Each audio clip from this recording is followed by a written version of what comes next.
नमस्कार. मराठी कुटुंबीय आणि शाश्वत चा परिवार. तो किती शाश्वत आहे हे इथे दिसतंय. आणि आता अ, अतुल खालती येऊन बसले. मला बरं वाटलं. अशासाठी की ते मुलं आता शाळेतली काही बोलत होती. त्याने मागे टायमर लावला होता. आणि 1.5 मिनिटात माझ्या प्रत्येक मुलाचं भाषण संपतं की नाही बघा. तर आता इथे नाहीये, टायमर नसणार आहे. त्याच्यामुळे मला त्याचं जरा दडपण कमी येईल.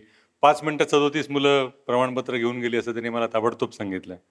तर हे जे वेळेचं नियोजन आणि भाषणाची मांडणी हे मला असं वाटतं खूपच कौतुकास्पद आहे. अमृता आणि अतुल दोघांचेही मनापासून कार्यक्रमाला बोलवलं याबद्दल आभार. शाश्वत शाळा परिचित आहे मला. मी गेलेलो आहे, पाहिलेलं आहे आणि खूप हळहळलो आहे की अरे रे, आपल्या लहानपणी असं काही नव्हतं आणि असं काही असतं तर आपण या शाळेत प्रवेश घेतला असता. आपल्या आईवडिलांना आग्रह केला असता की अशी शाळा असायला हवी. आणि मला तर असं वाटतं की ही शाळा जर बघितली असती तर मार्क ट्वेननी आपले सूत्रसंचालक आहेत त्यांची परवानगी घेऊन एखादं नाव लेखकाचं सांगायला हरकत नाही ना, कारण त्यांनी इतकी सांगितलीत की मीच माझं काय सांगायचं ते विसरून गेलो. तर मार्क ट्वेन असं म्हणाला होता की मी शाळा सोडली कारण माझ्या असं लक्षात आलं की ती माझ्या शालेय शिक्षणाच्या आड येते. तर अशी शाळा जी शालेय शिक्षणाला मदत करते, कारण माझ्या दृष्टीनं शालेय शिक्षणासाठी सध्या 2 सगळ्यात मोठे अडचण आहेत, सगळ्यात मोठी आव्हानं आहेत. एक आहेत शिक्षक आणि दुसरे आहेत पालक. त्यामुळे या 2 आव्हानांना पुढे पुढे जात या विद्यार्थ्यांना शिकायचं आहे. त्यासाठी अशासारख्या शाळांचे प्रयोग व्हायला हवेत याची मला जाणीव आहे आणि ती शाळेविषयी मला खूपच ममत. मी दुसऱ्यांदा मला वाटतं शाळेसाठी येतोय. तर विषयाकडे वळतो. टाटा आणि आत्ता आधी मराठेजींनी खूप या उद्योग घराण्यांची आणि या सगळ्या संदर्भातली माहिती दिली. त्यांच्या बोलण्यात सातत्यानं येत होतं. मला तो म्हणजे हा कार्यक्रमासाठी जेव्हा पहिल्यांदा माझ्या इथल्या सहकाऱ्यांनी संपर्क साधला तेव्हा मला असं पुस्तक आहे हे माहिती नव्हतं. मग त्याचा पहिला खेद वाटला की इतक्या महत्त्वाच्या विषयावर पुस्तक लिहिलं गेलेलं आहे. पण आपल्याला ते माहिती नाही आहे. हा अतिशय महत्त्वाचा विषय आहे. आणि मग टाटाच्या अनुषंगाने या विषयाची जेव्हा मी मांडणी कशी करता येईल याचा विचार करत होतो. त्यांच्या भाषणात आत्ता निवेदनामध्ये एक सातत्यानं मुद्दा असा येत गेला की आर्थिक विषयाचं हे काही आपल्याला महत्त्वच नाही किंवा आर्थिक विषयाचे स्वातंत्र्ययोद्धे त्या अंगाने बघणारे हे आपण लक्षातच घेतले नाहीत. हे 100% खरं आहे. आणि याच्यावरती माझा असा एक विचार, माझा एक निष्कर्ष असा आहे की हे असं का झालं असावं? इतकी मोठी कामं झालेली आहेत, इतकं मोठं संशोधन झालेलं आहे, इतके मोठे उद्योगांचे विचार झालेले आहेत. म्हणजे आपल्यापैकी अनेकांच्या घरी कॅरियर नावाच्या कंपनीचा एअर कंडिशन लागलेला असेल, पण जॉन कॅरियरनी एअर कंडिशन ही संकल्पना जन्माला घातली नव्हती तेव्हा जमशेदजी टाटाने इथे एअर कंडिशनिंगचा विचार गेला होता. त्यांनी तो पहिल्यांदा प्रयत्न करून बघितला होता.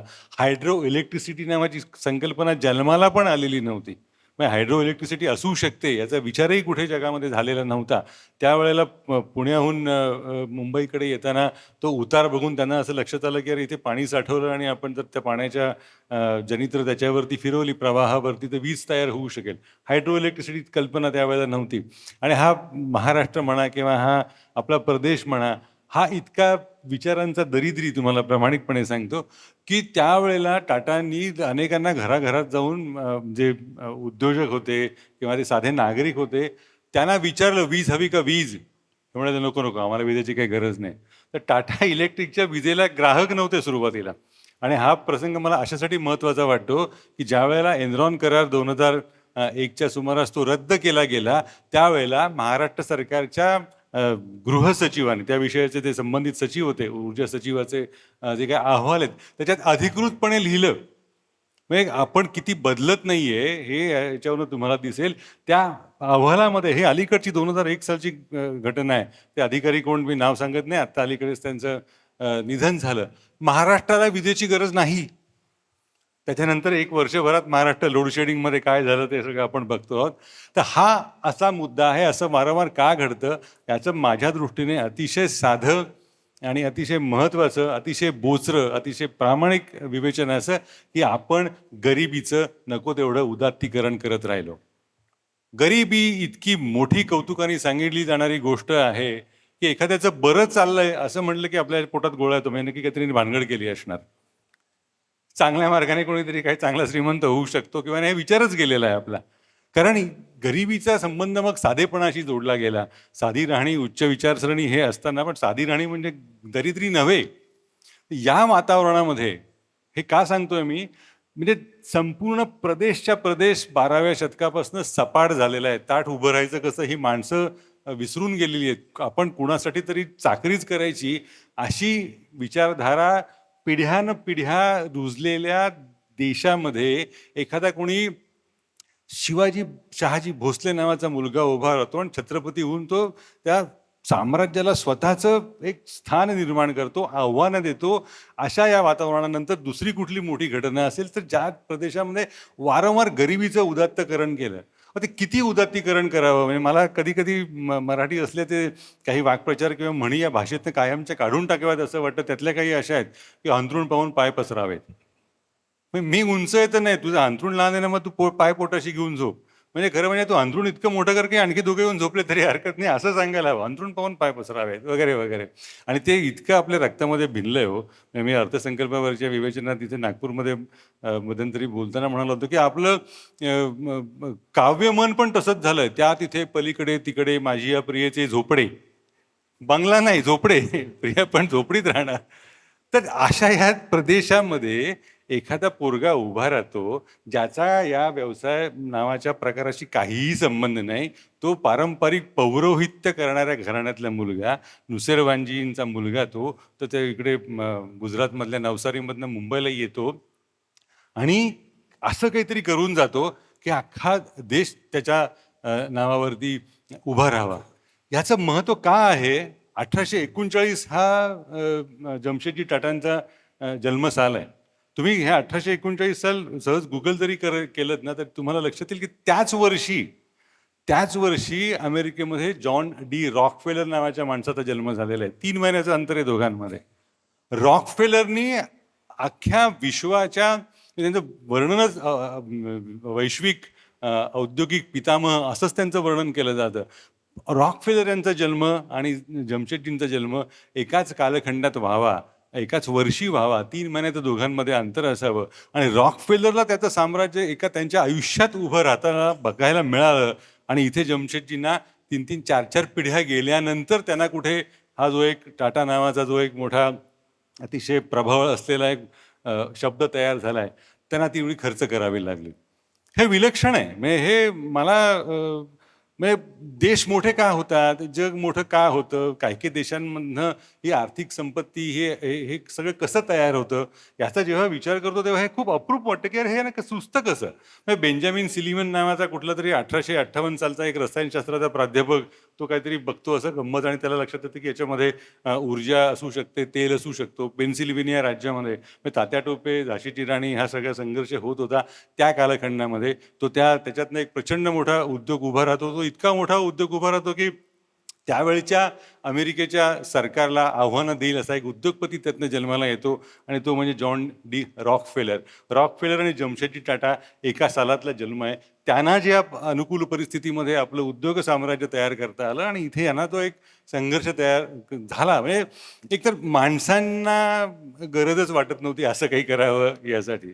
आणि हा इतिहासाचा दाखला देताना ना पदोपदी लाज वाटते, अक्षरशः लाज वाटते. जमशेदजी टाटा चा हा उद्योगाचा संदर्भ देतो आपण. त्यांना ही कल्पना सुचली कशी की काहीतरी आपण करायला हवं. ते कापसाचे व्यापारी सुरुवातीला त्यांनी कापसाच्या क्षेत्रामध्ये काम केलं. म्हणजे ज्यावेळेला एल्फिन्स्टन मुंबईमध्ये आला नव्हता आणि आपले ज्याच्यामुळे आपण इंग्रजी शिकायला लागलो, मेकॉले, लॉर्ड मेकॉले, त्याचं सगळं हे सगळं इंग्रजी शिक्षणाचं भाषण ब्रिटन पार्लमेंटमध्ये झालं होतं. त्यावेळेला हा माणूस असा काहीतरी उद्योग करायला लागला. कापसाच्या भाषणासाठी ते लंडनला गेले आणि तिथे काय संध्याकाळ टाइमपास काय करायचा रविवारी, तर काही माणसाची भेटत चर्चा करत, त्या एका चर्चा करणाऱ्या ज्याचं ऐकायला अनेक जण असे अनौपचारिक गप्पांमध्ये ऐकायला भेटायचे.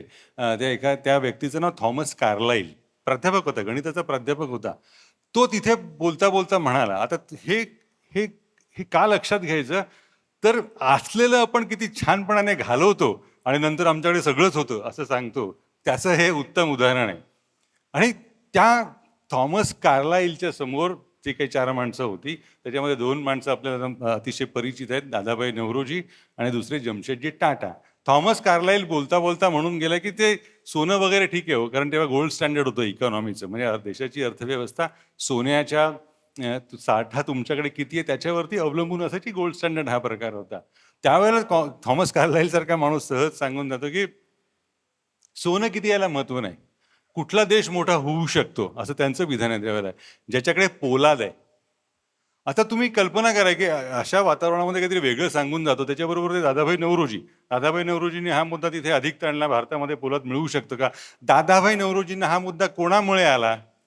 त्यांच्या डोक्यात कोणामुळे हा भारतीय स्वातंत्र्याची किंमत काय असू शकते, पारतंत्र्याचं मोल काय असावं, हे कोणामुळे त्यांच्या डोक्यात हा किडा वळवळला? त्या साध्या मराठी माणसाचं नाव आहे बाळशास्त्री जांभेकर. राजाराम मोहन राय नंतर 3 वर्षाच्या कालखंडामध्ये बाळशास्त्री जांभेकरांचं मुंबईतलं कार्य सुरू झालेलं होतं. आता म्हणजे नटसम्राट नाटकामध्ये एक खूप सुंदर वाक्य आहे. मुलीकडे ते राहायला गेलेले असतात अप्पासाहेब बेलवलकर, आणि सकाळी ते कोणाच्या तरी अंगणातनं फुलं चोरतात, काढतात, खरं म्हणजे तोडतात. तर तो माणूस त्यांच्यावर ते डाफरतो. तर त्याला हे सांगायला जातात, की बाबा रे रागवू नको, फुलाच्या प्रत्येक पाकळीवर परमेश्वराची स्वाक्षरी असते, असं काहीतरी एक छान ते सांगून जातात. त्याला काही कळत नाही. मग पुढे आणखी सांगतात, तू असं का समजतोस की तुझ्या अंगणात फुललं, हे झाड तुझ्या अंगणात आहे म्हणून हे फुल तुझंच आहे का? तो म्हणतो नाही नाही, माझ्याच मालकीचं आहे. तर उद्या तू खिडकीतनं व्याधाची चांदणी बघितलीस तुझ्या खिडकीतनं, ती तुझी होत नाही. तर हे सगळं ते मुलीला सांगतात. मुलगी विचारते, कळलं का त्यांना काही?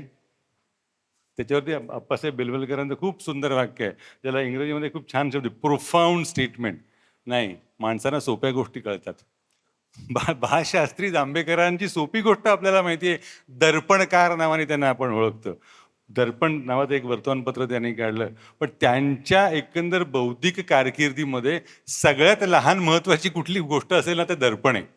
तो 7 भाषांचा तज्ज्ञ होता. मुंबईची वेधशाळा त्यांनी काढली. मग त्याच्यासाठी त्यांनी बरेच प्रयत्न केले.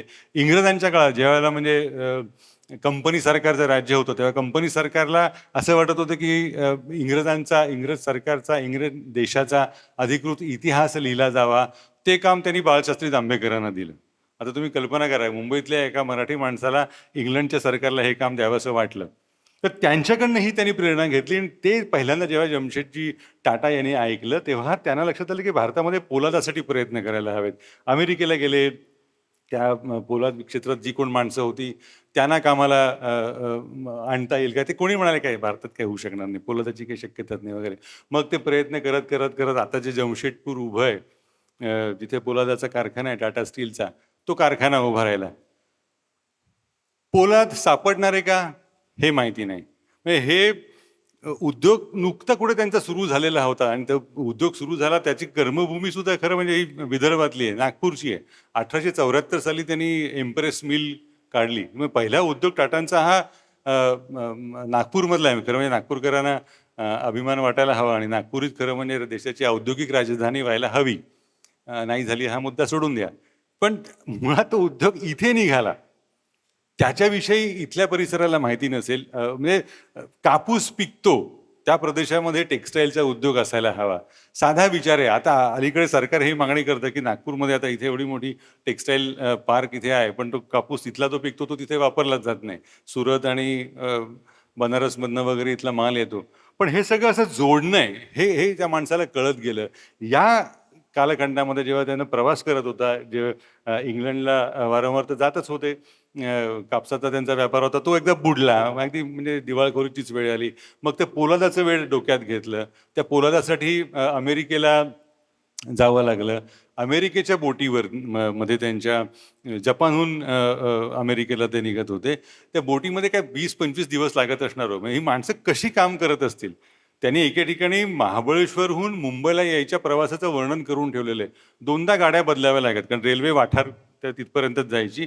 तिथून पुढे 2 घोड्यांच्या जोड्या घेऊन जागाव्या लागायच्या, कारण चढ इतका होता की एक जोडी अखंड चढू शकत नाही, अशी परिस्थिती होती. एवढा त्रास सहन करत करत ही माणसं आपापले उद्योग स्थापन करत होती. या अमेरिकेच्या प्रवासामध्ये जवळपास 20 दिवस त्यांना बोटीवरती राहायचं होतं. आणि मला असं वाटतं की कोणीतरी एक प्रतिभावान लेखक असेल, त्यांनी हे संपूर्ण डोळ्यापुढे आणावं. हा बोटीचा प्रवास का डोळ्यापुढे आणावा? कल्पना करा, जमशेदजी टाटा या बोटीमध्ये एक प्रवासी आहेत. वेळ घालवायचा आहे, काही जमत नाही आहे. माणसं 20-20 दिवस म्हणजे बसून राहून करायचं काय? कारण त्याच्यात त्यांनी वर्णन करून ठेवलेलं आहे की ते माणसं उलट्या होऊन बेजार व्हायची. कारण ते बोट लागणं वगैरे सगळे प्रकार असायचे.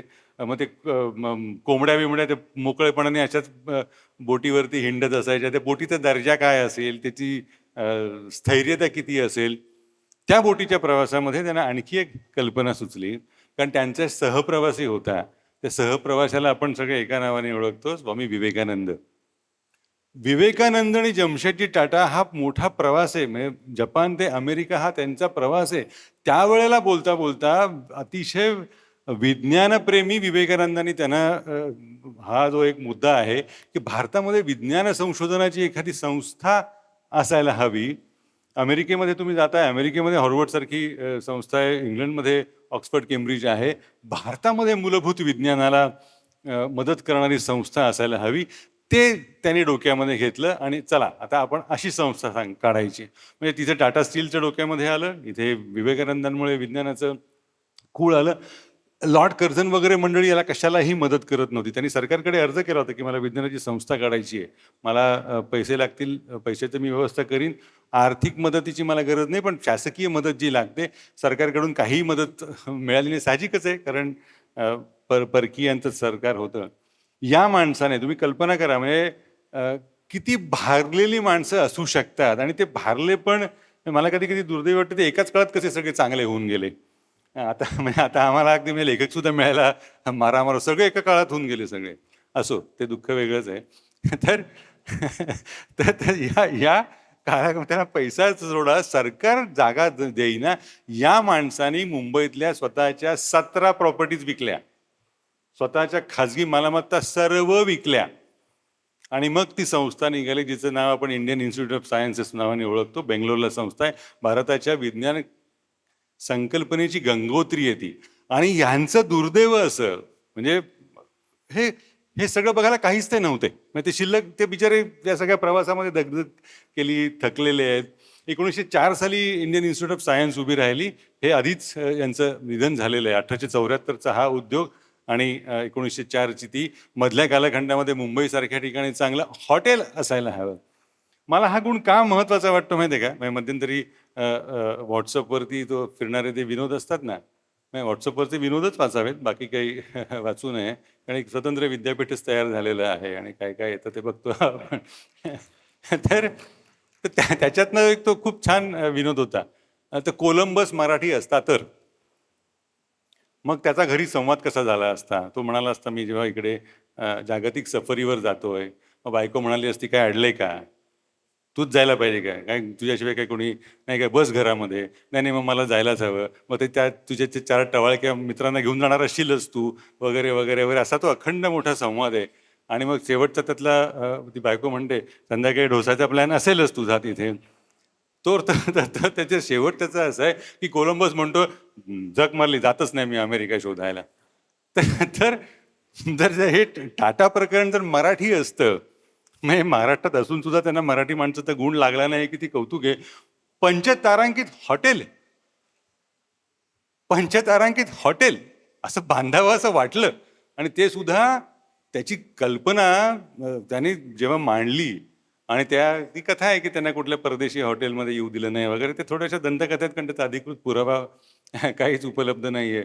तर त्यांनी हा निर्णय घेतला होता की हे हॉटेल उभं राहील, ते माझ्या पैशाने राहील, खाजगी पैशाने राहील, कंपनीच्या पैशाने नाही.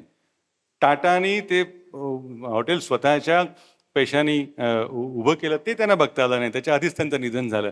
पण 2 प्रकल्पात त्यांनी जी भावनिक गुंतवणूक केलेली आहे ना, आपण सगळ्यांनी शिवाजी महाराजांनी संभाजी महाराजांना लिहिलेली पत्र वाचलेली असतात, सैनिकांना लिहिलेली पत्र वाचलेली असतात. सहज गंमत म्हणून जमशेदजी टाटानी आपल्या मुलांना लिहिलेली पत्र वाचा. म्हणजे काय काय माणूस विचार करू शकतो. त्या धाकट्या मुलाला जेव्हा ताजची उभारणी सुरू होती तेव्हा त्याला सांगितलं होतं की तू फ्रान्समध्ये पॅरिसला जसं आयफेल टॉवरसाठी ते स्टील वापरलंय ना, पोलाद वापरलंय ना, तसं इथे असायला हवं. इटलीमधनं शँडेलियर्सचा तू विचार कर. मग त्या टाईल्सच्या असतील त्या कुठनं आण, सायप्रसमधनं काय आण, इंग्लंडमधनं काय घेऊन या. इतके बारीक बारीक तपशील दिलेत. आणि जेव्हा थोरला मुलगा स्टीलचा पोलादाचा कारखाना जमशेदपूरला उभारत होता तेव्हा त्यांनी ज्या सूचना देऊन ठेवल्या हे लक्षात घे, हा पोलादाचा कारखाना इथे असणार आहे. त्याला भट्ट्या खूप तीव्र असतात, उष्णता निर्माण होईल. आत्तापासून झाडं लावायला लाग, 100 वर्षात तिथे हिरवगार रान तयार झालं पाहिजे. 100 वर्षाच्या आधी त्याने विचार केला. म्हणजे मला हे कळतच नाही की म्हणजे हे हे या गोष्टी खूप थक्क करणाऱ्या असतात. 2012 साली मी जर्मनीला गेलो होतो. तर जर्मन उद्योग मंत्री आणि ऊर्जा मंत्री त्यांची भेट झाली. आता आपल्याला काय भारतीय संस्कार आणि भारतीय वातावरणात वाढलेले आहे आपण. तर तो बोलता बोलता ऊर्जा मंत्री असं म्हणाला की आमच्याकडे 2050 सालापर्यंत विजेच्या कमतरतेचा प्रश्नच येत नाही, एवढी आम्ही व्यवस्था करून ठेवली आहे 2050 सालापर्यंत. 2012 साली हा माणूस सांगतोय. आपण लोड शेडिंग किती वगैरे वगैरे चर्चा करत होतो. तर त्यानेही तो सांगत होता का असे असे आम्ही कार्यक्रम घेतो. तर त्यांना मी म्हटलं की 2050 साली तुम्ही तर काही तुमच्या पार्लमेंटमध्ये असायची शक्यता नाही. आपल्याला तोच विचार ना, म्हणजे जर एखादा मंत्री एखादं चांगलं काम करतोय तर त्याला ती पूर्तता बघायला मिळावी. पण तो मुद्दा नाही, हे म्हणाला पुढच्या पिढीसाठी करायचं असतं. त्यांनी जी पत्र लिहिली आहेत ना त्याच्यामध्ये हा मुद्दा मांडलेला आहे, सर्व धर्माचे लोक इथे येतील, एकाच कुठल्या धर्माची मंदिरं बांधू नकोस, सर्व धर्मियांची मंदिरं बांध, मुलांना खेळण्यासाठी मैदानं ठेव, रस्ते अशा अशा अशा पद्धतीने मांड, आणि झाडं इथे पूर्व पश्चिम कुठले आहे, कारखाना आपण कुठल्या दिशेला करतोय, इतकी बारीक सारीक मांडणी त्यांनी केलेली आहे. आणि एखादी निर्मिती हे वर्षानुवर्ष का टिकते, पिढ्यानपिढ्या का टिकते, म्हणजे 100-150 वर्ष झालं तरी त्याचं अमरत्व कसं असतं ह्याचं हे उदाहरण आहे. एवढा लांबचं बघायची सवय असते आणि यातला एकही प्रकल्प त्यांना बघायला मिळाला नाही. दोन्ही मुलं तशीच निघाली, त्यांनाही मूलबाळ नव्हतं. त्यांनी पण त्या पद्धतीनंच कामं केली. आपल्याला अनेकांना माहिती नसेल, म्हणजे मुंबईचं प्रिन्स ऑफ वेल्स म्युझियम, आता त्याचं नाव वेगळं आहे, ते म्युझियम या टाटांच्या धाकट्या मुलानं स्वतःच्या पैशाने बांधलेलं आहे. इतिहासामध्ये मोहनजोदडो आणि ते सिंधू संस्कृतीचा इतिहास हे आपण सगळे शिकलेलो असतो. मग ती अशी ती पुतळा, ते बारीक बाई आणि ती मोहनजोदडोमध्ये उत्खननात सापडलेली सगळ्यांनी पाहिलेलं असतं. पण आपल्याला हे माहिती नसतं की मोहनजोदडोच्या उत्खननाचा त्या पुरातत्व खात्याचा खर्च कोणी केला, तो टाटांनी केलेला होता. त्यांना महत्व होतं की हे संस्कृतीचं काम आहे याचं, कारण पैसा महत्वाचा नाही, तो येतोच. म्हणजे मी एकदा खूप कनिष्ठ पत्रकार, अगदी लहान तरुण वयात असतानाची गोष्ट आहे, एक उद्योग समूह त्या काळात खूप मोठा आकाराला आलेला होता. ते एका पत्रकार परिषदेमध्ये JRDना विचारलं गेलं, अरे तुम्ही एवढे वर्ष आहात पण तुमच्यापेक्षा अमुक अमुक उद्योगपती हा फारच पुढे गेलाय, त्याच्या उद्योग व्यवसायाचा आकार कितीतरी वाढलाय. त्यावेळेला त्यांनी जे उत्तर दिलं ना, हे इथे बसलेल्या प्रत्येक मुलांनी जर लक्षात ठेवावंच, कारण मुलांनीच जास्त लक्षात ठेवावं. त्यांनी दिलेलं उत्तर त्या पुस्तकामध्ये मी ते उद्धृत केलेलं आहे. Cycles are temporary, class is permanent. हा जो एक चिरंतनाचा ध्यास आहे, हे प्रेम आहे, हे खूप महत्वाचं आहे. कारण मी जे काम करीन, कारण त्यांची मांडणी तशी होती, good is not good, you have to try for the best, then you can think of a better. म्हणजे आपली सुरुवातच बघ जरा जमलं तर अशा पद्धतीची असते. आता म्हणजे काही वर्षापूर्वी गोव्याला काही वर्ष काम केलं मी, गोव्याला प्रतिनिधी म्हणून होतो. तर संगीताची खूप आवड आहे आणि भीमसेन जोशींचं गाणं होतं आणि खूप सुंदर गायले ते. तर मला गोवा नवीन होतं, कोकणी भाषा नवीन होती, ती कोकणी भाषेची अभिव्यक्ती नवीन होती मला. तर तो माझा शेजारचा सहज मला बोलता बोलता म्हणाला, खूप छान सुंदर गाणं झालं होतं. मी असं भारावलेलंच होतो, आवडतातच ते. आणि बरे गायले नाही, म्हणजे तर बरे हे कोकणीमध्ये उत्तम उत्तम असू असू शकेल, पण मला तेव्हा एवढा धक्का बसला होता, बरं हे महान आहे अशा अर्थाचा. पण जमशेदजींच्या, JRDंच्या, त्यांच्या दोन्ही मुलांच्या प्रत्येकाच्या मांडणीमधला हाच भाग आहे, जे उत्तम आहे ते आपलं असायला हवं. आणि हे प्रत्येकाकडनं होत गेलेलं आहे. आणि त्यांच्यात म्हणजे कधी कोणी एकमेकाला भेटलेत का, असं असं काही नाही. मग ते आपल्या संस्कृतीप्रमाणे गुरु आयुष्याच्या शेवटी शिष्याच्या कानामध्ये गुरुमंत्र सांगतो, तसं काही सांगितलंय का? तसंही काही यांनी सांगितलेलं नाहीये. हे किती दिसतं म्हणजे जेव्हा दुसरं महायुद्ध सुरू होतं, मग आपण या 1904च्या कालखंडामध्ये आलो. नंतर त्यांच्या 2 मुलांचं काम टाटा स्टील सुरू झालं, टाटा हॉटेल सुरू झालं. तर टाटा स्टीलचं काम अडलं, पैसे मिळेनात. कारण पहिल्या महायुद्धाचा कालखंड होता. पहिल्या महायुद्धानंतर ब्रिटिश संरक्षण मंत्र्याचं पार्लमेंटमध्ये केलेलं, त्याच्या पार्लमेंटमध्ये केलेलं विधान आहे की टाटा स्टील सेव्हड अस. मग त्यांनी दिलंय की त्या टाटाच्या पोलादानी बनलेले ते जे काही रणगाडे होते ते खराब झाले, पण ते भगदाड पडलं नाही त्याला. ते स्टील इतकं चांगलं आहे, त्याला त्या सरकारला कौतुक करावं असं वाटलं. तर जेव्हा दुसरं महायुद्ध सुरू झालं त्यावेळेला जमशेदजी टाटांचा, जे.आर.डी. टाटांचा एक नातेवाईक इंग्लंडमधनं परत आला. त्याला परत जायचं होतं. 1939 साली नुकतंच महायुद्ध सुरू झालंय. त्याला परत जायचं होतं इंग्लंडमध्ये, आणि ती विमानांची बंदी होती कारण महायुद्ध सुरू झालेलं होतं.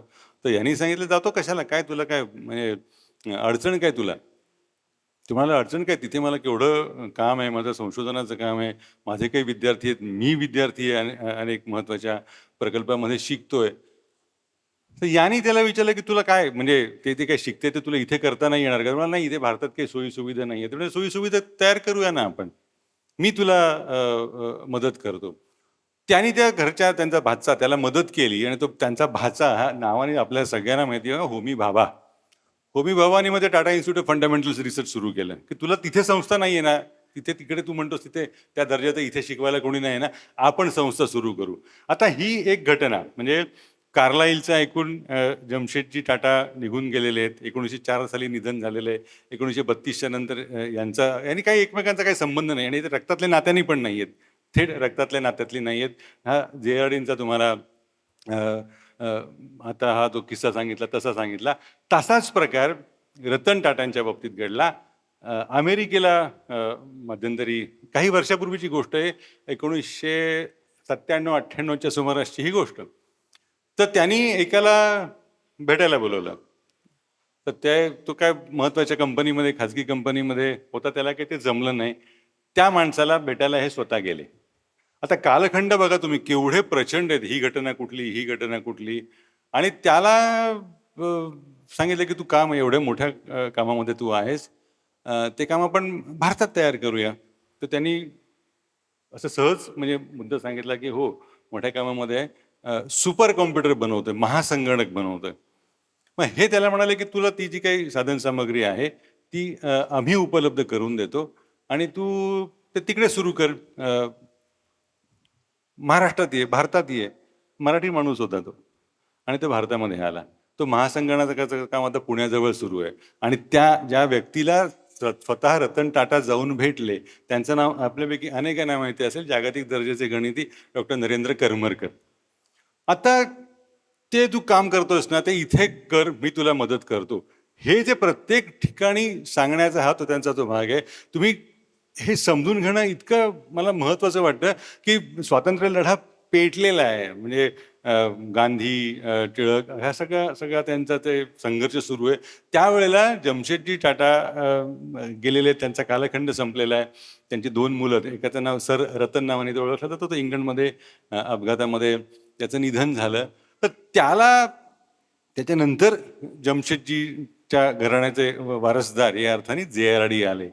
तर त्या जे.आर.डींना असं विचारावं असं वाटतं, गांधींना, ते नेहरूंना असं विचारावं असं वाटतं की हे महत्त्वाचं काम करते तुम्ही, देश स्वतंत्र व्हायलाच हवा. हो, सगळ्यांचीच मदत हवी. म्हणाले बरोबर आहे, पण देश स्वतंत्र झाल्यानंतर तुम्हाला इंजिनियर्स मिळणार आहेत का? तुम्हाला सिव्हिल इंजिनियर्स तयार करायची काही व्यवस्था केलेली आहे का? उत्तम दर्जाचे वैज्ञानिक भारतामध्ये तयार व्हावेत, ह्याचा काही तुम्ही विचार केला आहे का? आता तुम्ही कल्पना करा की हे यांचं काही घेणं देणं नव्हतं. म्हटलं असतं तर आपला आपला नफा, आपलं जे काही स्वप्न आहे, आर्थिक स्वप्न, ते पुरं करण्याच्या मागे ते राहिले असते. पण तसं न करता त्यांनी या पद्धतीनं विचार केला, आणि तशा वैज्ञानिक संस्था या उभ्या केल्या. आता ज्या वेळेला भारतासारख्या ठिकाणी प्लेगची लस आलेली होती, कुठल्या कुठल्या पातळीवर काम आहे बघा. म्हणजे पु ल देशपांड्यांचं खूप छान विधान आहे की भारतीय संस्कृती 2 शब्दात वर्णन करता येईल. खालती बाटा आणि वरती टाटा. प्रत्येक क्षेत्राला स्पर्श करणारी त्यांनी मांडणी केलेली आहे. कोणीही लस घ्यायला तयार नव्हता. लस घ्यायला तयारच नव्हती माणसं. प्लेगची साथ आलेली आहे. याने रशियामधनं वैज्ञानिक बोलवला. सहकुटुंब सहपरिवार टाटा कुटुंबीय लोकांना बोलवून लस घेतायत असं दृश्य निर्माण झालं आणि त्या दृश्यामुळे मुंबईमध्ये लस घ्यावी असं लोकांना वाटू लागलं. त्या शास्त्रज्ञाच्या निमित्तानं जो कोण आलेला होता त्याचं नाव हाफकिन इन्स्टिट्यूट आज नावाने जी ओळखली जाते ती त्याच्यातनं सुरुवात झाली. हा जो सगळा देशाच्या उभारणीचा प्रवास आहे ना, हा मला खूप प्रेरणादायी अशा अर्थाने वाटतो की हे एका दिवसात होणारं नसतं, एका रात्रीत होणारं नसतं, एका व्यक्तीकडून होणारं नसतं. पण या सगळ्यांच्या वतीनं असा एक भव्य विचार करण्याचा एक मांडणीचा एक जो संकल्प संकल्प सोडला आहे असं न सांगता सोडला जातो आणि तो त्या पद्धतीनं अंमलात येतो. मला वाटतं 1934-35 महायुद्धाच्या आसपास भारतीय ऑलिम्पिक असोसिएशनची स्थापना झाली. आता देश स्वातंत्र्यामध्ये पण म्हणजे पारतंत्र्यातनं निघालेलं नाही, स्वातंत्र्य मिळालेलं नाही आहे. ऑलिम्पिक असोसिएशन स्थापन करावं असं वाटतं. ऑलिम्पिकला जायचे पैसे कोण देणार? टाटाने दिले. भारताची पहिली ऑलिम्पिकची तुकडी ही टाटांच्या पैशाने गेलेली आहे. नवरोजी सकलातवाला म्हणून ते त्याच्या टाटा ग्रुपचे मध्यंतरी काही काळ प्रमुख होते. त्यांनी सांगितलं की हा ऑलिम्पिकचा खर्च करेल. आता हे का करावं असं वाटतं? हे करावं असं वाटणं, याच्यातनं संस्थात्मक उभारणी होणं हे इतकं दुर्मिळ आहे भारतासारख्या देशामध्ये.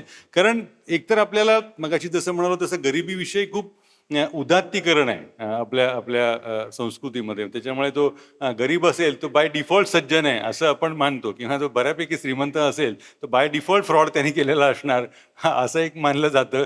या वातावरणामध्ये असं काहीतरी प्रचंड स्वप्न बघावं असं या माणसांना वाटलं आणि त्या स्वप्नांच्या पूर्ततेसाठी प्रयत्न करायची त्यांनी व्यवस्था निर्माण केली. पण जगणं म्हणजे केवळ आर्थिक संपत्ती नव्हे, आर्थिक कमाई नव्हे. जगण्याला संगीत, नृत्य या सगळ्याची जोड असावी लागते, संस्कृती असावी लागते. त्याच्यातनं ही सगळी जगाची मांडणी पुढे जात असते, जग पुढे जात असतं. म्हणून हे सगळं करत असताना एखादी राष्ट्रीय कला आणि संस्कृती संस्था स्थापन करावीशी वाटते. NCPA असेल, टाटा कॅन्सरसारख्या या सगळ्या मांडणी असतील. आणि हे सगळं इतकं प्रतिकूल वातावरणामध्ये होतं आणि मला त्या प्रतिकूलतेचा कंटाळा कसा येत नाही. कारण किती डोकेफोड करायची हो. असं आईला सुद्धा मुलांनी जर जास्तच नाठाळपणा केला, अभ्यास करेन असा झाला तर वाटतं, मग आई सुद्धा म्हणते मर तू आणि तुझं नशीब. आता हे हे घराघरातलं असं साधारण एक, मी तर लहानपणी खूपच ऐकलं, माझ्या वयाच्या अनेकांनी ऐकलं असेल. तर ही पद्धत होतीच त्यावेळेला. पण न कंटाळता सातत्यानं प्रयत्न करत राहणं. आता हे आणि हे रक्तातनं जात नाही आहे आपल्या. आणि या प्रयत्नांची का गरज आहे, या साक्षरतेची का गरज आहे? अलीकडे तो निर्णय घेतला, आपल्या सगळ्यांना आठवत असेल की लॅपटॉप्स आणि ही त्याच्यावरती कर वाढवणं आणि बंदी घातली गेली. ज्यावेळेला फकीरचंद कोहली नावाच्या माणसानं भारतामध्ये ठरवलं की कम्प्युटर आणावा, IBM कंपनीकडनं तो कम्प्युटर भारतामध्ये आला. तो कस्टम्सनी कित्येक महिने सोडलाच नाही. तो मुंबई विमानतळावरती पडून होता. 7-8 महिने झाले तो कस्टमनी सोडलाच नाही. कारण का? आता काय गंमत आहे बघा. तर यांनी विचारलं का सोडत का नाही तुम्ही? आम्ही पैसे देऊन अधिकृतपणे आणलेला आहे, तो आम्हाला वापरण्यासाठी आणलेला आहे. तर कम्प्युटर इम्पोर्ट करणं हे काय आत्ताच्या काळात तर काही वाटतच नाही आपल्याला. पण त्यावेळेला त्यांना ते करावं असं वाटलं. तेव्हा भारत सरकारने दिलेलं उत्तर आहे, तुम्ही यंत्र आणताय यासाठी परवानगी घेतलेली होती. त्यावेळेला हो यंत्रच आहे. मग भारत सरकारच्या अधिकाऱ्यांनी विचारलं, मग यंत्र त्याच्यामध्ये फिरते भाग नाही आहेत काही, आणि याच्यातनं यंत्रातनं बाहेर काही पडत नाही. यंत्र आहे तर काहीतरी प्रोडक्शन असायला हवं, प्रोडक्ट दिसायला हवं, मॅन्युफॅक्चर काय होतं असं दिसायला हवं. हे दिसेना. म्हणून कम्प्युटर आणायला म्हणजे तो जो काही प्रयत्न होता तो हाणून पाडला गेला. 300% कर लावला. 300% कर लावला. त्यावेळेला भारतामधला पहिला कम्प्युटर आला. आणि ही माणसं मला मगासपासून तो वारंवार मुद्दा म्हणतोय कारण त्याचंच मला भयंकर अप्रूप आहे. इतकं लांबचं कसं बघू शकतात? म्हणजे 5 वर्षाच्या पर्यंत बघणारे आपल्याला माहिती आहेत, पण हे 100-100 वर्ष जेव्हा आपण अस्तित्वात असणार नाहीये त्याच्या पद्धतीने हे विचार करतात. तर त्यांना असं लक्षात आलं की हा कम्प्युटर म्हणजे वाघ आहे. तो स्वतःच्या कंपनीतल्या कर्मचाऱ्यांचे पगाराच्या नोंदी ठेवण्यासाठी आणला. मग ते फकीरचंद कोहली नावाच्या माणसाला जे.आर.डी म्हणाले, "अरे हे एवढं सगळं यंत्र येतं." तर फकीरचंद कोहली म्हणाले, "मी बाकीच्यांची कामं सुरू करतो."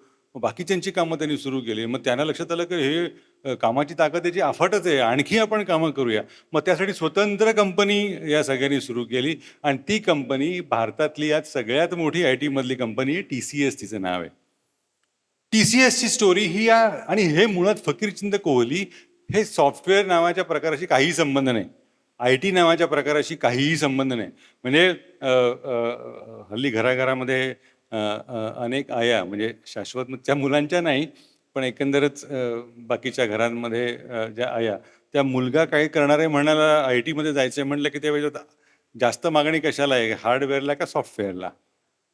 तुला काय आवडतं हा विषय नाहीये. मागणी कशाला आहे? मागणीप्रमाणे पुरवठा आपला दारामध्ये आपला तयार असायला हवा. आहे मागणी, हा आमचा गडी तयार आहे, घेऊन जा त्याला.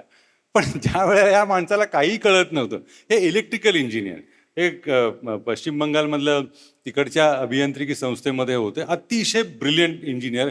मग जे.आर.डीने त्यांना तिथे आणलं आणि तू हे काम करायला लाग. त्यांनी TCS काढली.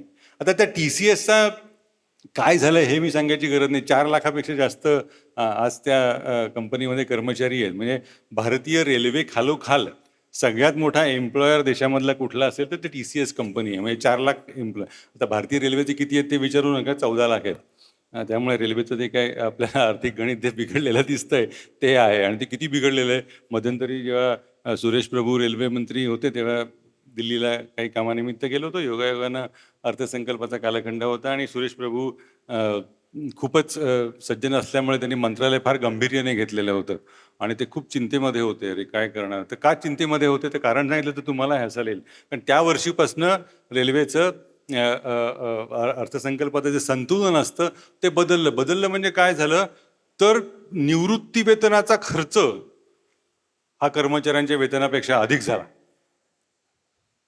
या या या विधानाचं गांभीर्य आपल्याला मला असं वाटतं म्हणजे सगळ्यांनी भरपूर उदंड जगावं याविषयी आपली काहीच म्हणजे दुमत नाहीये. पण पेन्शनचा खर्च हा सॅलरी खर्चापेक्षा जास्त व्हायला लागला. अशी परिस्थिती त्या म्हणजे एवढ्या मोठ्या वातावरणामध्ये 4-4 लाखाचे जे कर्मचारी असलेली कंपनी आकाराला आली आणि जिचा या IT सॉफ्टवेअरशी काहीही संबंध नव्हता अशा माणसांनी तयारी केली. किती दाखले देता येतील. सुमंत मुळगावकरांसारखा माणूस उभा केला. दरबारी सेठ ना जेव्हा भारतामध्ये आले, अमेरिकेमधनं केमिकल टेक्नॉलॉजी शिकून आले, कोणीही नोकरी देत नव्हतं. खुद्द टाटांच्या कंपनीमध्ये टाटांच्या बाकीच्या संचालकांनी त्यांना विरोध केला, नाही हा पोरगा फारच जास्त शहाणा बोलतोय, त्याला काही महत्त्व नाही आहे, आपण त्याला काही उभं करताना कामा नये. त्या सगळ्यांचा विरोध सहन करून जे.आर.डी म्हणाले, नाही नाही हे याला मदत करायला हवी आणि मग त्यांनी ती मदत केली आणि त्याच्यातनं टाटा केमिकल्स उभी राहिली. मग भारतातलं सोडा ॲशचा पहिला तो प्रकल्प आहे आणि हे म्हणजे ह्याची जी उर्मी आहे ना, या उर्मीवर प्रेम करायला हवं. मला त्या उर्मीवर आपण प्रेम करत नाही ना, इथे खरं अडचण सगळी दिसायला लागते आणि कशाचा काही संबंध नव्हता. टाटा कंपनीचे अध्यक्ष झालेले आहेत. प्रचंड स्थैर्य आलेलं आहे. मुंबईमध्ये मलबार हिलमध्ये बंगला आहे, स्वतःच्या गाडीनं कार्यालयात जात आहेत. हे असं असताना या माणसाला असं वाटलं की आपण विमानसेवा सुरू करायला हवी आणि ती विमानसेवा सुरू केली. स्वतः पहिलं विमान त्यांनी चालवलेलं. पहिले काही दिवस स्वतः त्यांनी पायलटिंग ते केलेलं आहे आणि काय म्हणजे काय वाहून नेलं होतं त्यांनी, कारण गिऱ्हाईक नव्हतं किंवा मागणीच नव्हती या वेळेला. टपालाची पत्रं नेलेली आहेत त्यांनी. म्हणजे कराचीहून मुंबई, मुंबईहून मद्रास, मद्रासहून मुंबई, मुंबई कराची. अशी टपाल सेवा जे.आर.डीने स्वतः पायलटिंग ते केलेलं आहे. आता त्याच्यातनं पुढे काय झालं, एअर इंडिया मग तिचे किती आपण चांगल्यापैकी वाट लावू शकतो. याच्यात तर आपलं दुमत म्हणजे एवढी एवढी आपली हुकमत कशातच नाही. बघता बघता वाट लावून टाकतो आणि म्हणजे त्याच्यातलं एक जर कशाची वाट लागणार आहे याचं जर एक लक्षण किंवा ह्याचा अंदाज बांधायचा आहे ना, तर तो आपण एक साधी साधी चाचणी आहे. ती आपण प्रत्येकाने मनामध्ये एखादा देवत्वाच्या अवस्थेला गेला, एखाद्याचं पूजनीय, वंदनीय झाला, की आपण समजायला हवं की आपण याचं मातेरं करणारच आहोत लवकर. एखादा विचार असेल, व्यक्ती असेल, काहीही असेल. म्हणजे आपण ज्याला ती पंचमहाभूतांची जी पूजा वगैरे करतो ना, त्याची आपण पहिले सगळ्यात माती करून टाकलेली. मग डोंगर, दऱ्या, वृक्षवल्ली, आम्हा सोयरी वगैरे वगैरे झाडं पहिली कापा. आपण अभंग म्हणत राहू. पण या मंडळींनी ती तत्व जगली. ही माणसं तशा पद्धतीने जपत गेली आणि त्याच्या आर्थिक फायद्या तोट्याचा विचार न करता नंतर अंतिमतः भलं काय होणार आहे या पद्धतीनं हे हिशोब न करता हे सगळे मांडत गेले. आणि मी एका जेव्हा TCSच्या एका वर्धापन दिनाला मला भाषण द्यायला बोलवलं होतं हिंजवडीच्या प्रकल्पामध्ये, आणि जगातली सगळी TCSची कार्यालयं लॉग इन झालेली होती. आणि हे खूप म्हणजे जेव्हा कोविड बिविड व्हायच्या आधी झूम माहितीच नव्हतं लोकांना, तेव्हाची गोष्ट आहे. तर त्याच्यात एका भारतीय परदेशस्थ भारतीय मुलाने मला प्रश्न विचारला होता की वेगळेपण काय, टाटा आणि अन्य उद्योगपती किंवा आताच्या या कालखंडातले उद्योगपती वेगळेपण काय. मला पटकन वेगळेपण म्हणजे काय, उद्योगपती यांनी उद्योग सुरू केला, त्यांनी उद्योग सुरू केला, त्यांनी आणखी काय केलं अशा पद्धतीने. तेव्हा तेव्हा बोलताना मला असं जाणवलं की फरक काय आहे याच्यामध्ये. फरक असा आहे की संध्याकाळी शटर उडून जाताना गल्ला किती जमलाय टाटाने कधी बघितलं नाही. हा मांडता मांडता मी तो म्हणलं की व्यापारी वृत्तीनं येणं आणि उद्यमशीलतेनं पुढचा विचार न करता या पद्धतीनं विस्तार करणं. आणि मग ज्याच्यामुळे मी सुनील गावस्करला एकदा विचारलं गेलं होतं की अरे तू कधी पूल हा फटका का मारला नाहीस, हुक का कधी केलं नाहीस. त्यांनी दिलेलं उत्तर हे मला टाटांच्या संदर्भात खूप सुंदरपणे लागू पडतं. तो असं म्हणाला की अरे मी पूलचा शॉट खेळणं भारताला परवडलं नसतं. आता ही जी स्वतःवरती नियंत्रण ठेवून चांगलं करण्याची वृत्ती आहे ना, आता हे यांनी प्रत्येक टप्प्यावरती केलेलं आहे. एअर इंडिया खड्ड्यात गेली, इंडिया सरकारनं ताब्यात घेतली. जगजीवन राम यांच्याकडे एअर इंडियाचा ताबा दिला गेला आणि अतिशय दुय्यम दर्जाचा एक कोणीतरी जॉईंट सेक्रेटरी एअर इंडियाचं कामकाज बघू लागला. पण JRDकडून कधीही अधवा भाषा वापरली गेली, शिव्याशाप दिले गेले असं कधीही झालेलं नाही. तो पत्रव्यवहार मुळातच वाचण्यासारखा आहे. आता म्हणजे काव्यात्मक न्याय म्हणतात तसा तो झाला. आणि आता एअर इंडिया पुन्हा एकदा टाटांकडे आली आणि ती तेव्हाचंच बॅगेज एवढं आहे ते सगळं ते कमी होस्तपर्यंतच त्यांना काही काळ आता आणखी तशी ती चालवावी लागणार आहे. प्रत्येक क्षेत्रामध्ये त्यांनी ते काम करताना हे असं मूलभूत पद्धतीने विचार करणं, लांबचा विचार करणं आणि या ज्या उर्मी आहेत हे अंतिमतः काय राहणार आहे.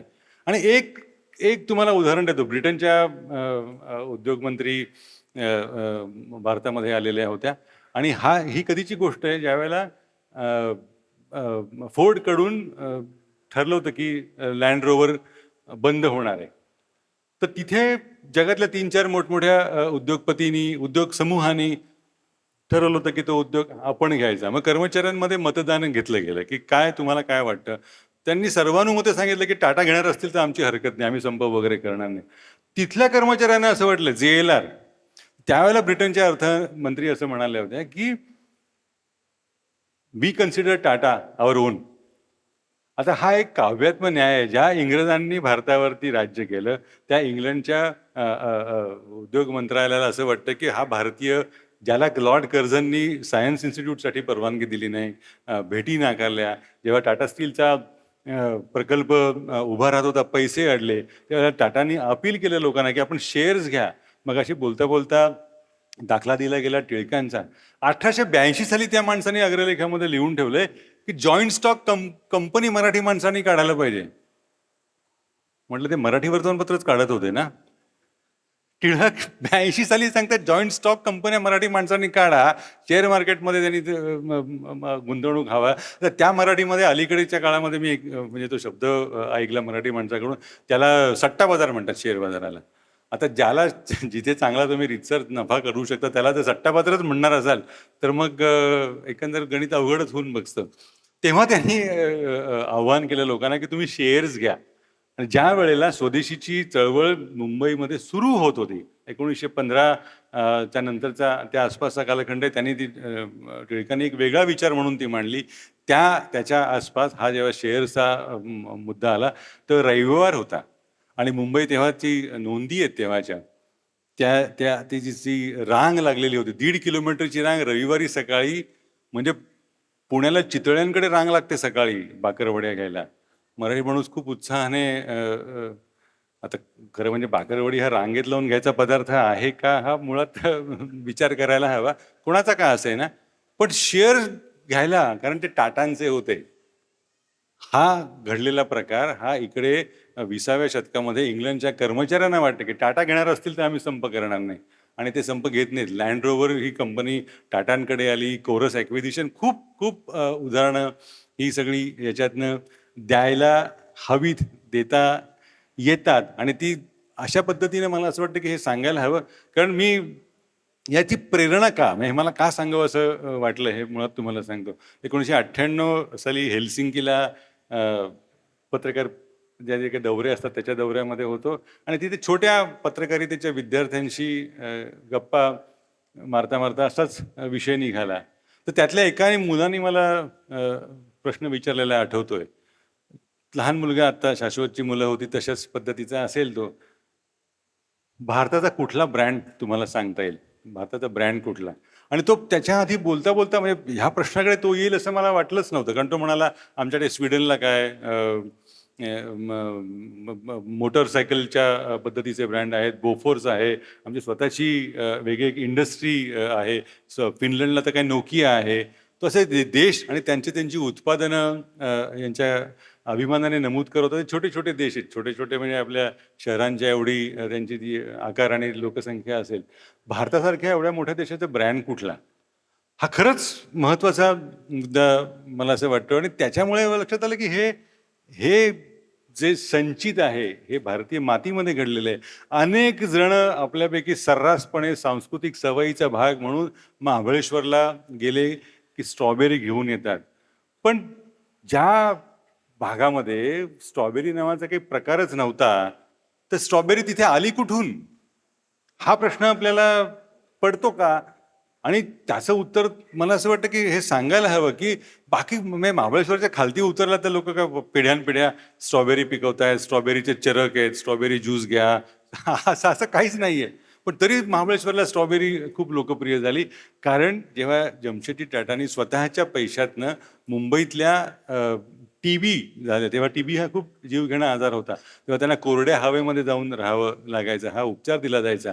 तर तिथे जाऊन राहणाऱ्या आपल्या क्षयरोगाग्रस्त रुग्णांना काहीतरी चांगला फळांचा आनंद घेता यावा.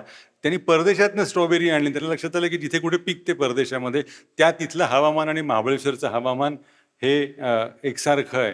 आणि मग त्यांनी स्ट्रॉबेरी आणली, ती महाराष्ट्राच्या संस्कृतीचा स्ट्रॉबेरीचा आपलाच भाग होऊन गेला. आता हे खरं म्हणजे त्यांना काही गरज नव्हती. इजिप्शियन कॉटन जे आपण सगळे वापरतो, ते इजिप्तमधनं या मंडळीने आणलं आणि मग भारतामध्ये, गुजरातमध्ये रुजवलं. आणि त्याच्यातनं ती एक इजिप्शियन कॉटनची परंपरा सुरुवात झाली. महिला वर्ग इथे मोठ्या प्रमाणावरती आहे. बेंगलोर, म्हैसूरला गेलात कधी तर नक्कीच सिल्कची साडी आणली असेल. आता बाकीच्या ठिकाणी कुठे आपण गेलो, की त्या ठिकाणच्या वस्तू घेऊन येतो. म्हैसूरला सिल्क आणलं कोणी?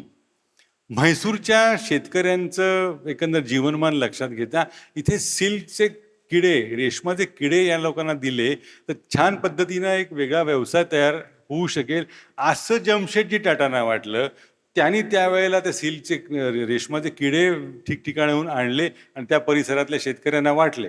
आता लगेच 7/12 आमच्या नावावर करा अशी मागणी केली नाही. त्या शेतकऱ्यांना वाटले आणि ते सहज आपल्या संस्कृतीचा भाग होऊन गेलं. हे किती किती कौतुकास्पद आहे, किती अभिमानास्पद आहे हा सगळा प्रवास, हा कालखंड. हे मला असं वाटतं, की सांगणं हे आवश्यक होतं. कारण संपत्ती निर्मिती त्याच्याविषयी कुठेतरी आपण एक त्याला घृणा नाही, पण एक नको बाबा आपलं आपण आपलं मीठ भाकरी खाऊन राहावं या पद्धतीनं. पण साधी राहणी, उच्च विचारसरणी किंवा ते साधेपणाचा गोडवा तिथे का महत्त्वाचा असतो, की अहो मी जर म्हणालो मला विंडसर पॅलेसमध्ये राहायची अजिबात इच्छा नाही, तर इथला कोणीतरी एक सहज म्हणेल, तुला विचारतं कोण लेका, तुला आहे का तुझ्या नावाचा? नाहीच तुला राहायला मिळणार आहे ना. पण विंडसर पॅलेस असेल किंवा तुमच्या तशा पद्धतीच्या जगण्याची तुमची ऐपत असताना तुम्ही साधेपणाने जगत असाल, तर त्या साधेपणाला किंमत असते. दारिद्र्याच्या सामर्थ्याला काहीही जसं महत्त्व नसतं, त्याच्या साधेपणालाही काही किंमत नसते. त्याच्यामुळे संपत्ती निर्मिती हे अतिशय सात्विकपणे चांगल्या मार्गाने करता यायला हवी आणि ती या देशामध्ये व्हायला हवी, अशा पद्धतीचा विचार घेऊन हा उद्योग समूह पुढे आला. आणि त्याच्यात म्हणजे किती त्याचे उदाहरणं सांगावेत. म्हणजे पुस्तकाच्या निमित्तानं जेव्हा मी टाटा कर्मचाऱ्यांच्या मुलाखती घेत होतो, त्यातल्या आता एक मोठ्या पदावरती आहे. तो म्हणाला की मी BMCच्या तिथे राहायचो, तर एक दिवस ऑफिसमध्ये जाताना JRDनी पाहिलं, आपलाच कर्मचारी कार्यालयातला उभा आहे. मोठ्या डायरेक्टरचा स्टेनो होता त्यावेळेला तो. तर त्या ड्रायव्हरला सांगितलं, थांब थांब थांब, त्याला घे. तर तो लाजला. साक्षात JRD येत आहेत आणि गाडीमध्ये बस म्हणतात. तो म्हणाला, नाही नाही, तुमच्या गाडीमध्ये कसे काय येऊ मी? त्यांनी दिलेलं उत्तर खूप सुंदर आहे. गाडी माझी नाही, गाडी कंपनीची आहे आणि तू पण कंपनीचा नोकर आहेस. त्याला तिथे ते घेऊन गेले. तुम्ही कधी मुंबईला गेलात दुपारी, आता हल्ली येत नाहीत, रतन टाटा वयाने थकलेले आहेत, पण जेव्हा यायचे त्यावेळेला कधीही, म्हणजे मला ते इतकं कौतुक वाटतं, कारण अन्य काही उद्योगपतींच्या मुलाखती व्यवसायाच्या निमित्तानं जेव्हा घ्यायची वेळ येते तेव्हा हे सगळे अनुभव घेतलेले आहेत. तो उद्योगपती येणार असला की ते रस्त्यापासून त्या लिफ्टपर्यंत, साहेब येणार, साहेब येणार, साहेब येणार, असं सगळं सांगतो आणि लिफ्टसुद्धा राखून ठेवतो. रतन टाटा येतात, नेहमीच्या साध्या माणसांप्रमाणे लिफ्टमध्ये शिरतात आणि तसेच म्हणजे कोणी त्यांच्यासाठी अरे साहेब आले, साहेब आले, त्यांच्या स्वागतासाठी सगळ्यात मोठे धावत जाणारे असतात तेव्हा रस्त्यावरचे कुत्रे, आणि तेही रस्त्यावरच्या कुत्र्यांना छान प्रेमाने वगैरे वागवतात. आणि आता तर तुम्ही जर गेलात, मुंबई गेलात, तर जरूर बघा. आता बॉम्बे हाऊसमध्ये जगातल्या सगळ्यात मोठ्या उद्योग समूहाच्या मुख्य कार्यालयामध्ये तळमजल्यावरती रस्त्यावरच्या कुत्र्यांसाठी उत्तम शयन कक्ष आहे. रस्त्यावरच्या कुत्र्यांची व्यवस्था आहे. ते त्या फक्त आणि ते त्या ग्रुपमधल्या कर्मचाऱ्यांना सवयच आहे. ते कधी असं हळदहुडूद कुणाशी करतच नाहीत. ही जी संस्कृती आहे ना, त्याच्यामध्ये गंमत आहे हो. एवढे पैसे असताना त्यांना काय कोणी नाही म्हटलं नव्हतं 27 मधल्याचा बंगला मुंबईत बांधावा आणि राहावं. नाही नाही नाही बांधलं ना. तुम्ही जर शनिवारी संध्याकाळी गेटवे ऑफ इंडियाच्या समोर असलात किंवा तिथे नसाल तर जरूर जा. रतन टाटा स्वतःच्या छोट्याशा बोटीतनं अलिबागला जात असतात. रतन टाटा आणि त्यांचा कुत्रा आणि एक कर्मचारी एवढे सहजपणे रस्ता ओलांडतात आणि ते जात असतात. कुठेही नाही. आणि हे यांच्या साधेपणाला महत्त्व आहे. त्यामुळे साधेपणा आपण हा घ्यायला हवा, हे मला असं वाटतं की या निमित्ताने सांगावं असं मला वाटत होतं. आणि ते सुदैवाने सांगता आल्यानंतर ते इंग्रजीतही गेलं पुस्तक आणि त्याच्या आता त्याची OTT सिरीज वगैरे पण त्याच्यावरती येणार आहे. तर संपत्ती निर्मितीमधली सात्विकता ही अधोरेखित करण्याचा प्रयत्न म्हणजे हा टाटा उद्योग समूह स्थापन करणं आहे. ओरिसामध्ये कुठेतरी एक प्रकल्पाची जागा मिळालेली असते, पण तिथे सांगतात नाही नाही, हे स्थलांतरित पक्ष्यांचं हिवाळ्यातलं वसती स्थान आहे. आता तुम्ही कल्पना करा, एक मोठा पोलादाचा प्रकल्प यांच्याकडून तिथे स्थापन केला जात असतो. मग तिथले स्थानिक लोक सांगतात नाही नाही, हे स्थलांतरित पक्ष्यांचं स्थान आहे. ते जागा बदलतात. पक्षी मरू दे म्हणत नाहीत, ते उद्योगाची जागा बदलली जाते. जेव्हा मुंबईमध्ये दहशतवादी हल्ला झाला 2008चा, ते तर मी त्याची बातमीदारी, त्याचं वार्तांकन केलेलं आहे. त्यावेळेला तुम्ही हे तर बघितलं, ताजमहाल हॉटेल बघितलंच असेल, गेटवे ऑफ इंडिया आणि त्याच्या समोर किती अशी काहीच असं अंतर नाही आहे. त्या दहशतवादी हल्ल्यामध्ये त्या परिसरातले चणे विकणारे आणि जे फोटोग्राफर्स वगैरे ते असतात ना, पर्यटकांचे फोटोग्राफर काढणारे, ते जखमी झाले. आता ते टाटा समूहाचे कर्मचारी होते का? ते कर्मचारी नव्हते, काही संबंध नाही त्यांचा. त्यांना सगळ्यांना टाटा ट्रस्टकडनं शोधून शोधून मदत दिली गेलेली आहे. आता हे कुठे म्हणजे फोटो छापून आणणं काही अवघड नव्हतं त्यांना, पण तसं काहीही झालेलं नाही आहे. टाटा ट्रस्ट नावाचं ते कार्यालय आहे ना, तिथे अजूनही आजच्या घडीला सुद्धा ही प्रथा आहे. सकाळी कार्यालयामध्ये तिथे तुम्ही कुठलाही नागरिक जातो, माझ्या अमुक अमुकचं आजारपण आहे, मग काय जे काय असेल त्याला 10-20 हजार, 50,000, 5 लाख, टाटा कॅन्सरमध्ये मग ती चिठ्ठी दिली जाते. हे सर्रासपणे केलं जातं. मला असं वाटतं की हे खूप महत्त्वाचं आहे. आणि ह्या साधेपणामधली सांस्कृतिक श्रीमंती, आणि खरं श्रीमंत होता होता साधेपणा पण जपता येतो, हेच होऊ शकतं, भारतासारख्या वातावरणात होऊ शकतं, हे सांगणं हे टाटा यांचं उद्दिष्ट होतं. आणि आता टाटा लिहिलं म्हणून मला ते काही काही अरे किती छान लिहिलं वगैरे. आणि त्याच्यात ते तुम्हाला फक्त तपशिलातला मुद्दा म्हणून सांगतो, या पुस्तकाचा आणि टाटा समूहाचा काहीही संबंध नाही आहे. म्हणजे काही जणांना वाटतं टाटाने लिहून घेतलं. नाही. त्या टाटा ग्रुपने मला फक्त आर्काइव्हज उपलब्ध करून दिले आणि रतन टाटाने जातीनं ज्या काही 2-3 मुलाखती मला त्यासाठी दिल्या, त्या दिल्या. आणि त्यातल्या एका मुलाखतीला तर मी लाजून, म्हणजे ती धरणी दुभंगून मला पोटात का घेईल नाही वगैरे वगैरे अशी भावना निर्माण झाली होती. कारण त्या मुलाखतीच्या वेळेला रतन टाटाने ना 10 मिनिटं उशीर होणार होता. तर त्यांनी इतक्या त्यांच्या कार्यालयाकडनं अशी, जरा माफ करा हां, 10 मिनिटं उशीर होतोय, जरा माफ करा 10 मिनिटं उशीर होतोय. आता मी म्हणतं आता आता काय सांगायचं ना, म्हणजे असं काही आपण आता मानत नाही IST वगैरे. आता इथल्या कार्यक्रमाला सुद्धा 6 म्हणता मला द्यायला 6-20 झाले.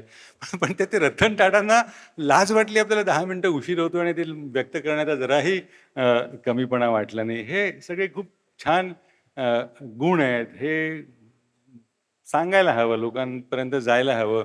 या विचारातनं ते या पुस्तकाची मांडणी केली. आणि एक गंमत म्हणून सांगतो आणि थांबतो. हे पुस्तक जे काही त्याचं होतं ते गाजलं आणि त्याच्या गाजण्याच्या अनुषंगाने सांगत होतं. तर मी असं कोणी कौतुक केलं की सांगतं की हे काही ते टाटा नावासाठी गाजते, माझा काही संबंधच नाही आहे. मग ते सांगताना मला वसंतराव देशपांड्यांचा एक अतिशय सुंदर किस्सा आहे, तो आठवतो. त्यांच्यासमोर शिवकुमार शर्मांचं वादन झालं आणि खूप कौतुक केलं, काय सुंदर संतूर वाजवली. तर त्यावेळेला वसंतरावांनी तो छान फरक करून सांगितलाय. संतूर 96 तारा असतात. संतूर त्या वाद्याच्या तारा लावणं, सुरामध्ये लावणं हेच महत्वाचं असतं. त्या एकदा सुरामध्ये लावल्या गेल्या की त्याच्यावरनं उंदीर गेलं तरी ती सुंदरच वाजते. तर तर टाटा समूहाची कहाणी तितकी रोचक आहे. ती कुणीही लिहिली असती तरी ती तितकीच चांगली झाली असती. त्याच्यामुळे त्यांची फक्त सांगितली या अर्थानेच माझा तो संबंध आहे. आणि त्याच्यानंतर काय घडलं ते तुम्हाला सांगतो आणि थांबतो. 3 उद्योग समूहांच्या प्रमुखांच्याकडनं नंतर संपर्क साधला गेला आणि आमच्यावरती ही पुस्तक लिहा.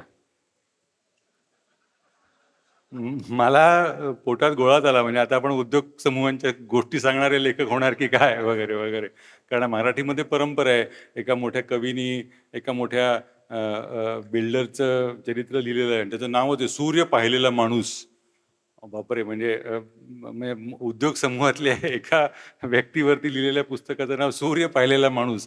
मराठी साहित्यिकाने लिहिलं. मी त्याच्या जागी मीच दिसायला लागलो, की याचं कौतुक करा या उद्योगपतीचं, त्या उद्योगपतीचं कौतुक करा, हेच होईल की काय. पण तसं अजिबात मला मोहही झाला नाही, इच्छाही झाली नाही. मग त्यांनी ते काय तुमचा खर्च असेल ते वगैरे असल्या पद्धतीनेही ते सगळं झालं. पण मला असं वाटतं की ही जी एक आतल्या प्रेरणेतनं झालेली कहाणी होती, ते सांगणं महत्त्वाचं होतं. म्हणून ते टाटायन आहे. नाहीतर ते कुठल्यातरी उद्यमगाथा वगैरे असं काही ते सहज त्याला म्हणता येतं. पण ते टाटायन आहे. भारतीय संस्कृतीमध्ये या 2-3 शब्दांना खूप महत्त्व आहे. ते महत्त्व किती आहे हे मला असं वाटतं की इथे भरलेल्या एवढ्या सगळ्या लोकांमधनं दिसून येतं. याचं श्रेय पुन्हा त्या टाटा समूहाची कथा ऐकावी यासाठी आहे. इतक्या संख्येने आपण आलात. शांतपणाने ऐकून घेतलं. आपल्या सगळ्यांचे मनापासनं आभार. आणि ती संपत्ती निर्मितीतली ती सात्विकता, कुठलाही काय म्हणतात त्याला गंड किंवा असूया वगैरे असं न वाटता आपल्यामध्येही येईल आणि त्या संपत्ती निर्मितीसाठी आपलेही प्रयत्न होतील. कारण शेवटी तेच महत्त्वाचं असतं. देशाची प्रगती यानेच होऊ शकते, याच मार्गाने होऊ शकते. या पोरांनी हे पुस्तक लिहिलं, त्यांचं मनापासून अभिनंदन. कारण लहान वयात अशा अर्थविचारांचं काहीतरी सांगता येणं, हे त्यांना कळणं आणि हे मांडण्याची संधी देणारी शाळा असणं हे खूप महत्त्वाचं आहे. आणि खरं म्हणजे सगळीच मांडणी आपली आर्थिक असते हो. आपण आर्थिक विचार करतो असं मानत नाही. आपण नाही बाबा पैशाचा विचार करत नाही. पण मी मागे उदाहरण दिलं होतं नागपूर मंचात कार्यक्रमात. एका महिलेला 3 मुलं असतात. मोठा अतिशय कर्तृत्ववान निघतो, खानदान की जे काही नाव असतं ते रोशन करणारा असतो. धाकटाही बरा असतो. 10 ते 5 नोकरी करून जे काय चांगल्यापणाने करतो, फ्लॅट बीट घेतो, मोठा बंगला बांधतो आणि साफल्य वगैरे नाव देऊन छानपणे राहत असतो. धाकटा वांड असतो. तो काही करत नाही. तो म्हणजे मराठीत खूप छान शब्दप्रयोग आहे. उकिरडे फुंकत हिंडतो. तर आता दिवाळीला आई लाडू करते. आता म्हटलं तर तिघेही पोटचे गोळे. मोठ्याने तर खायलाच हवं, कारण त्याच्यावर संसार उभा राहिला आहे, त्यांच्यामुळे पुढची पिढी उभी राहिलेली आहे. त्याच्यासाठी आवर्जून लाडू राहील याची व्यवस्था केली जाते. धाकट्यासाठीही तो निश्चित मिळेल त्याला. लहान आकाराचा असेल, पण मिळेल त्याला. अशी आईची इच्छा असते. धाकट्यास आणि सगळ्यात तो शेवटचा असतो, जो उकिरडे फुंकत हिंडणारा असतो, त्यालाही मिळावा अशी इच्छा असते. पण खाल्लं नाही नाही, तो त्याला मेलेला काय किंमत आहे त्याची, वगैरे वगैरे. याचं कारण असं, जर तुम्ही याला अर्थशास्त्राच्या निकषामध्ये जर पाहू गेलात, तर तर तर तिन्हीही मुलं हे त्या महिलेसाठी, आता हे अनेक आयांना आवडणार नाही, पण अंतिमतः हेच सत्य आहे असं मला प्रामाणिकपणे वाटतं, की तिन्ही मुलं अंतिमतः आईसाठी पोटचे गोळेच आहेत. इंग्रजीमध्ये त्याचा जर संपत्तीच्या अनुषंगाने विचार करायचा झाला, तर तिन्ही मुलं ही आईसाठी ॲसेट आहेत. धाकटा नॉन परफॉर्मिंग ॲसेट आहे. तर या या आर्थिक विचारावरती मला असं वाटतं आपण थांबूया. आयोजकांचे मनापासून आभार आणि आपल्या सगळ्यांचे अर्थातच आभार. आपण सगळ्यांनी हे विवेचन ऐकून घेतलं आणि अशा पद्धतीची एक प्रेरणा आहे. आणि एरवी भाषणात हे विषय खूप असतात. आर्थिक विषयावर बोलायला सांगितलं की मला खूप आवडतं, कारण शेवटी अर्थ जाणीवा आपल्या प्रगल्भ होणं हे खूप महत्त्वाचं आहे. या निमित्तानं ती संधी दिली. पुन्हा एकदा आपले आभार. धन्यवाद.